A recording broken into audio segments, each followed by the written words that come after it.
میں کہ نکاح کو مسجد کے اندر کرو۔ پھر ارشاد فرمایا کہ نکاح کی جو دعوت ہے لڑکی والوں کی طرف سے کوئی دعوت شریعت کے اندر نہیں ہے۔ اسی لیے تو آج ہمارا غریب پسرا بیٹی کو بوجھ سمجھتا ہے، بیٹی پیدا ہو جائے اس کی رات کی نیندیں حرام ہو جاتی ہیں، کہاں سے پورے کروں اتنے خرچے۔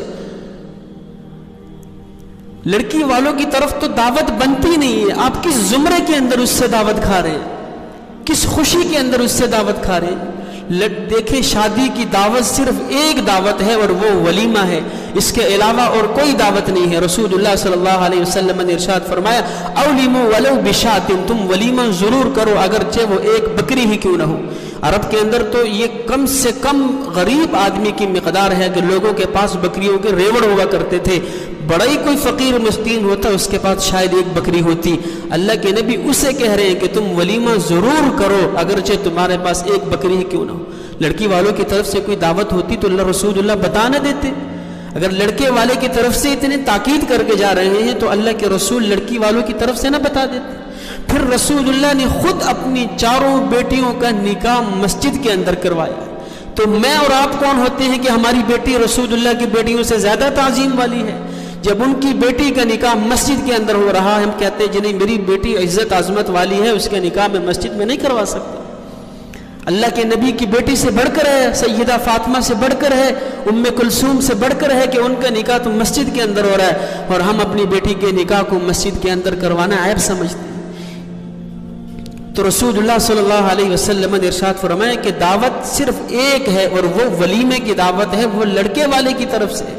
آج ہم 150 200 بندہ لے جا کر لڑکی والوں کے گھر میں حملہ کرتے ہیں، حملہ آور ہوتے ہیں، داخل ہوتے ہیں۔ جس بیچارے کے پاس اتنی گنجائش نہیں ہے کہ وہ 2 مہمانوں کا کھانا دے سکے، وہ سود پر پکڑ کر قرضہ پکڑ کر آپ لوگوں کا پیٹ بھر رہا ہوتا ہے کہ میرے مہمان آئے ہیں، کل کو اس گھر کے اندر میری بیٹی نے زندگی گزارنی ہے۔ وہ تو مجبور ہے، ہر حالت کے اندر آپ کو کھلائے گا، اگرچہ قرض پکڑ کر کھلا رہا ہے، سود پہ لے کے کھلا رہا ہے، لیکن کھانے والوں کو کچھ شرم آنی چاہیے کہ میں کس زمرے کے اندر اس سے یہ دعوت کھا رہا ہوں۔ دعوت تو صرف لڑکے کی طرف سے ہے، کیوں؟ اس کا گھر آباد ہو رہا ہے، اس کی طرف سے کیوں؟ اس کو اصل خوشی اس کو ہے، بھلا لڑکی والوں کی طرف سے کیا خوشی ہوگی؟ اس کی تو بیٹی گھر سے نکل رہی ہے، لخت جگر گھر سے نکل رہا ہے، نور چشم گھر سے نکل رہا ہے، جس بیٹی کو ساری زندگی اس نے پالا پوسا وہ اس سے دور ہو رہی ہے۔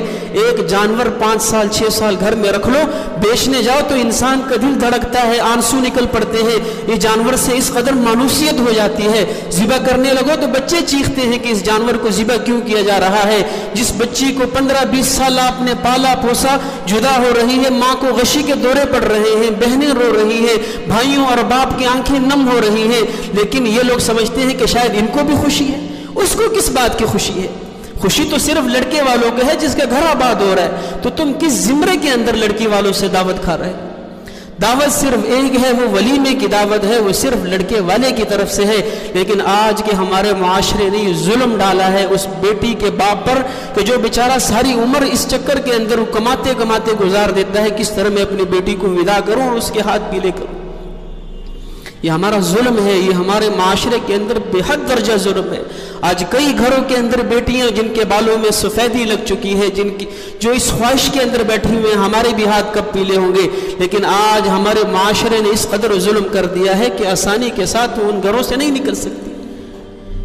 تو اس ظلم کو ختم کی جائے، اور اس ظلم کو غریب نہیں ختم کر سکتا۔ یہ جب اس کی بنیاد تب پڑے گی جب کوئی سرمایہ دار ایسا قدم اٹھائے گا، جب کوئی سرمایہ دار جس کے پاس گنجائش بھی ہے وہ جب کسی غریب کی بیٹی سے نکاح کرے گا اور بغیر کچھ لیے، بغیر بارات کے جب وہ یہ کام کرے گا، تب معاشرے کے لیے وہ ایک مثال بنے گا۔